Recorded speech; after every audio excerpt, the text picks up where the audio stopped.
সিলেট তেলের খনিতে উত্তোলনযোগ্য মজুদ প্রায় 1.5 কোটি ব্যারেল বলে ধারণা করা হয়েছে। দৈনিক 600 ব্যারেল হারে উত্তোলন করলেও 10 বছর পর্যন্ত উত্তোলন করা সম্ভব বলে কনসালটেন্ট প্রতিষ্ঠান স্লাম বার্জার তাদের প্রতিবেদনে উল্লেখ করেছে।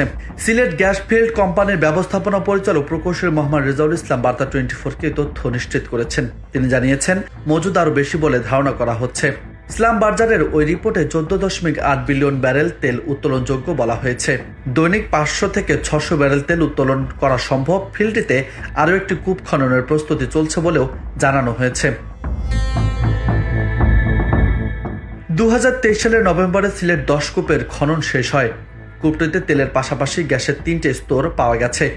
স্তরগুলোর অবস্থান হচ্ছে 2460 থেকে 2475 মিটার, 2540 থেকে 2576 মিটার এবং 3300 মিটার গভীরতায়। গ্যাসের সম্ভাব্য মজুদ 43.6 থেকে 106 বিলিয়ন ঘনফুট হতে পারে বলে জ্বালানি ও খনিজ সম্পদ বিভাগ আশা করছে। এদিকে সিলেট 10 কূপ থেকে গ্যাস উত্তোলনের জোর প্রস্তুতি চলছে। কূপটিতে গ্যাস উত্তোলনের জন্য প্রস্তুত থাকলেও পাইপলাইন না থাকায় উত্তোলন করা সম্ভব হচ্ছে না।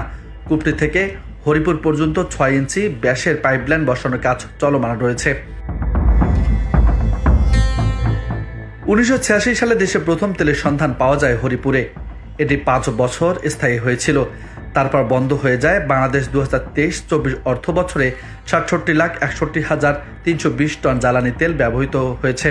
এসব তেলের মাত্র 8% এসেছে দেশীয় উৎস থেকে, আর 92% জ্বালানি যোগান এসেছে আমদানি থেকে। ব্যবহৃত জ্বালানি তেলের মধ্যে 63% হচ্ছে ডিজেল, আর বিদ্যুৎ কেন্দ্রে ব্যবহৃত ফার্নেস অয়েল রয়েছে 14%।